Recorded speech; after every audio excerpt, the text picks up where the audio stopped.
بسم اللہ الرحمن الرحیم۔ السلام علیکم محترم ناظرین۔ حضرت حمزہ رضی اللہ تعالیٰ عنہ کا کفن۔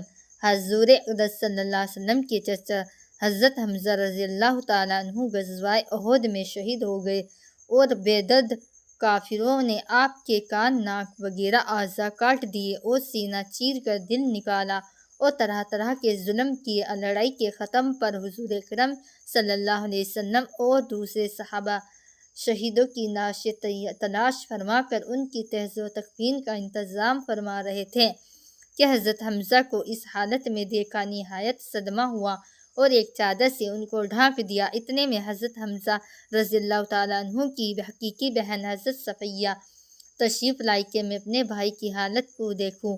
حضور نے اس خیال سے کہ آخر عورت ہے، ایسے ظلموں کو دیکھنے کا تحمل مشکل سے ہوگا، ان کے صاحبزادہ حضرت زبیر سے ارشاد فرما کہ اپنی والدہ کو دیکھنے سے منع کرو۔ انہوں نے والدہ سے عرض کیا کہ حضور صلی اللہ علیہ وسلم نے دیکھنے کو منع فرما دیا۔ انہوں نے کہا کہ میں نے یہ سنا ہے کہ میرے بھائی کے ناک، کان وغیرہ کاٹ دیے گئے۔ اللہ کے راستے میں یہ کون سی بڑی بات ہے، ہم اس پر راضی ہیں۔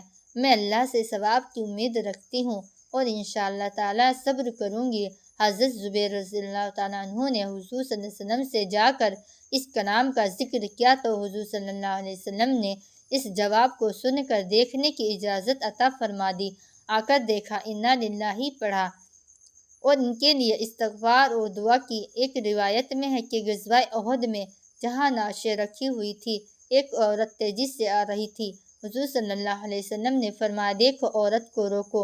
حضرت زبیر رضی اللہ تعالیٰ عنہ کہتے ہیں کہ میں نے پہچان لیا یہ میری والدہ ہے۔ میں جلدی سے روکنے کے لیے بڑھا مگر وہ قوی تھی۔ ایک گھوسا مارا اور کہا، پرے ہٹ۔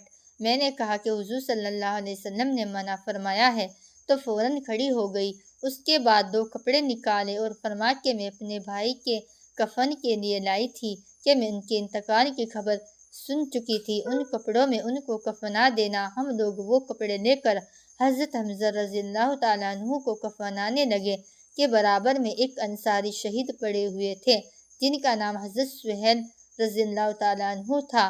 ان کا بھی کفار نے ایسا ہی حال کر رکھا تھا جیسا کہ حضرت حمزہ کا تھا۔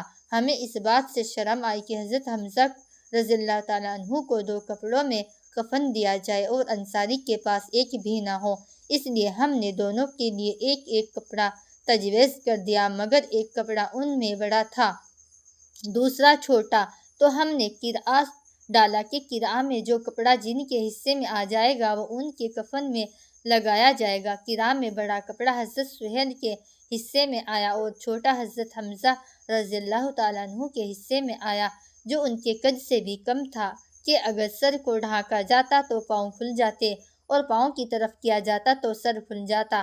حضور صلی اللہ علیہ وسلم نے ارشاد فرمایا کہ سر کو کپڑے سے ڈھانک دو اور پاؤں پر پتے وغیرہ ڈال دو۔ ابن سعد کی روایت میں ہے کہ حضرت صفیہ جب 2 کپڑے لے کر حضرت حمزہ کی لاش پر پہنچی تو ان کے قریب ہی ایک انصاری اسی حال میں پڑے ہوئے تھے، تو ایک ایک کپڑے میں دونوں کو کفن دیا گیا۔